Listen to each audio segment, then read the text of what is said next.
صدر ذیشان و اہل میزان، آپ تمامی حضرات کو میرا سلام۔ السلام علیکم ورحمۃ اللہ وبرکاتہ۔ الحمدللہ رب العالمین، الصلاۃ والسلام علی اشرف الانبیاء المرسلین وعلی آلہ وصحبہ اجمعین، اما بعد فاعوذ باللہ من الشیطان الرجیم، بسم اللہ الرحمن الرحیم۔ فصل لربک وانحر، صدق اللہ وصدق اللہ العظیم وصدق رسولہ النبی الکریم، ونحن علی ذلک لمن الشاہدین والشاکرین والحمد للہ رب العالمین۔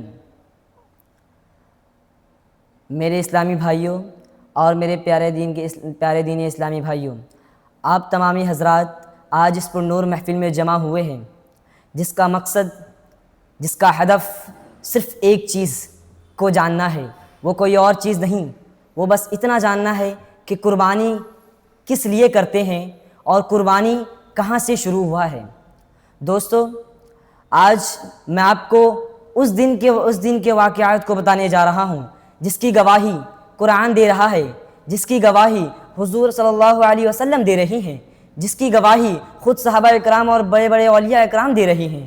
محترم دوستو، یہ وہی دن ہے جس دن کو دیکھ کر زمین و آسمان تھرا اٹھے تھے۔ یہ وہی دن ہے جس دن لوگ سن پڑ گئے تھے۔ یہ وہی دن ہے جب حضرت ابراہیم علیہ السلام نے اپنے بیٹے کے گردن پر خنجر رکھا تھا۔ یہ وہی دن ہے جس دن حضرت ابراہیم علیہ السلام نے اللہ رب العزت کے حکم پر اپنے بیٹے کو قربان کرنے کے لیے نکل گئے تھے۔ دوستو، یہ شروعات کیسے ہوئی، آج میں آپ کو اس کے بارے میں بتانے جا رہا ہوں۔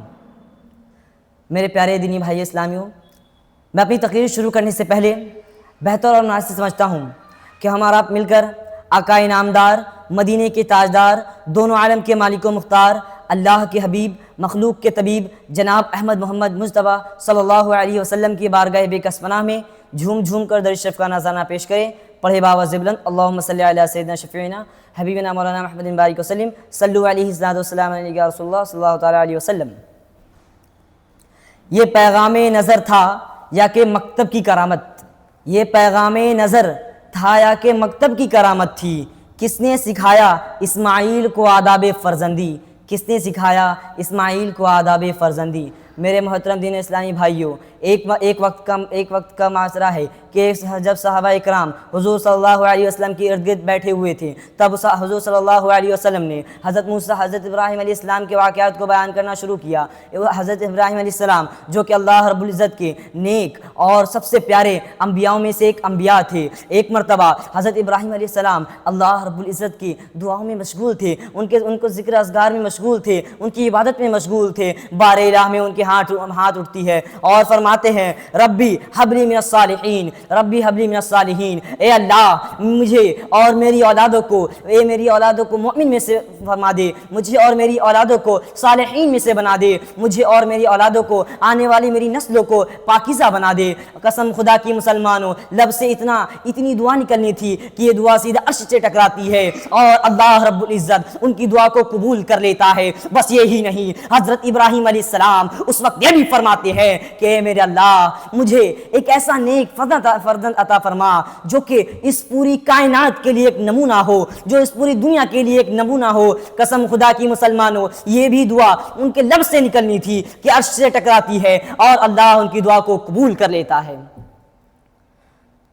میرے محترم دوستو، بس اتنی سی بات اللہ کے بارگاہ میں پیش ہونی تھی، اللہ رب العزت نے ان کی دعا قبول کر لی اور ان کو ایک نیک صالح فرزند عطا فرمایا۔ حضرت ابراہیم علیہ السلام نے جن کا نام حضرت اسماعیل علیہ السلام رکھا، جن سے وہ بے انتہا محبت کرتے تھے، جن سے وہ بے چکس محبت کرتے تھے، جس کی گواہی آج پوری دنیا یا تو پوری کائنات میں کوئی نہیں دے سکتا۔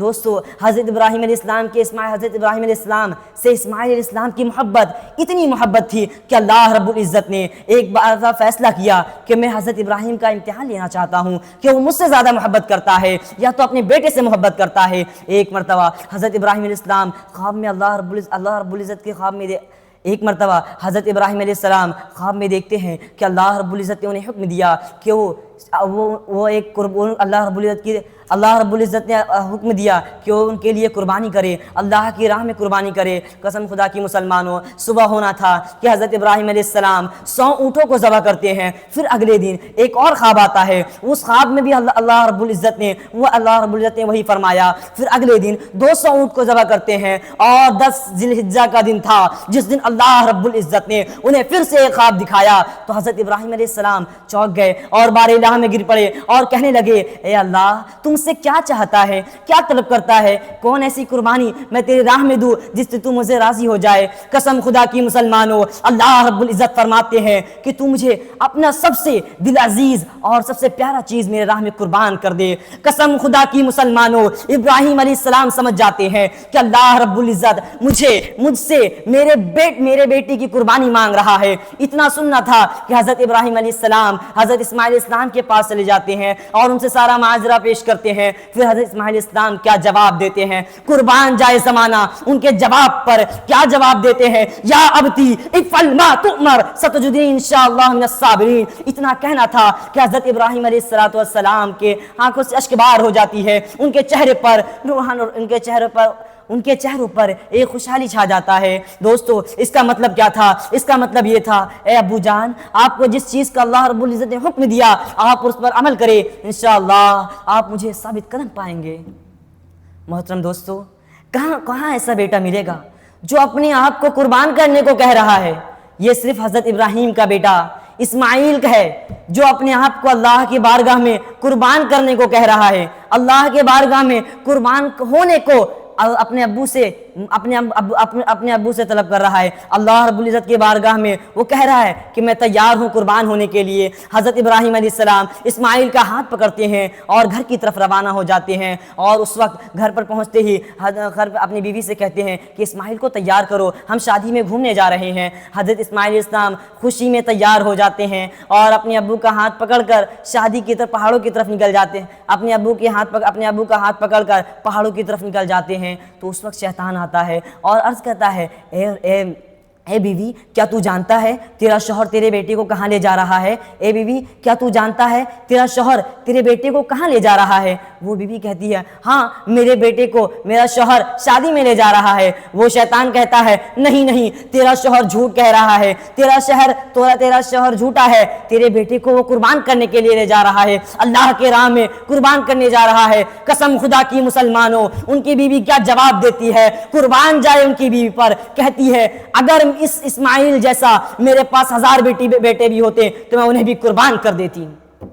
دوستو، یہ ایسا جواب سن کر شیطان وہاں سے بھاگ جاتا ہے اور حضرت اسماعیل کے پاس آتا ہے اور اس سے کہتا ہے، اسماعیل، کیا تجھے معلوم ہے تیرا ابا تجھے کہاں لے جا رہا ہے؟ وہ کہتا ہے، ہاں، مجھے معلوم ہے کہ میرے ابو مجھے کہاں لے جا رہے ہیں۔ تو وہ شیطان کہتا ہے، نہیں، تیرا ابو تجھ کو شادی میں نہیں بلکہ تیرے ابو تجھے قربان کرنے لے جا رہے ہیں۔ قسم خدا کی مسلمانوں، اسماعیل کے جواب پر آج تمام بیٹے کو قربان کر دینے کا من کرتا ہے۔ اسماعیل فرماتے ہیں، ناز ہے مجھ کو خود پر اور میرے باپ پر کہ وہ مجھے اللہ کی راہ میں قربان کرنے جا رہے ہیں۔ پھر وہ حضرت ابراہیم کے راستے میں آتے ہیں اور حضرت ابراہیم کو بھڑکانے لگتے ہیں۔ تبھی حضرت ابراہیم علیہ السلام نے 7 کنکر اٹھا کر اس کو شیطان کو مارتے ہیں اور بھگا دیتے ہیں۔ دوستو، جب حضرت ابراہیم علیہ السلام اپنے بیٹے اسماعیل کو پہاڑوں کی طرف لے کر چلے جاتے ہیں، پھر پہاڑوں پر لٹا دیتے ہیں اور ان کے ہاتھ میں خنجر ہوتا ہے اور گردن پر خنجر پھیر دیتے ہیں۔ لیکن ایک ایسا وقت تھا اللہ رب العزت جس چیز میں اپنی قوت، اپنی تاثیر، جس فعل میں اور جس آلت میں اپنی تاثیر نہیں دیتا، کبھی بھی وہ چیز اپنے فعل کو انجام نہیں دے سکتا۔ اگر اللہ کی قدرت اس میں نہ ہو تو وہ چیز مکمل نہیں ہو سکتی۔ لیکن جب حضرت ابراہیم علیہ السلام نے حضرت اسماعیل علیہ السلام کے گردن سے چھری کو ہٹا کر پتھر پہ مارا تو قسم خدا کی مسلمانوں، وہ پتھر ریزہ ہو گیا۔ لیکن وہی جب حضرت اسماعیل کے پھر سے گردن پہ چلایا تو وہ چھری نہ چلی، وہ چھری جواب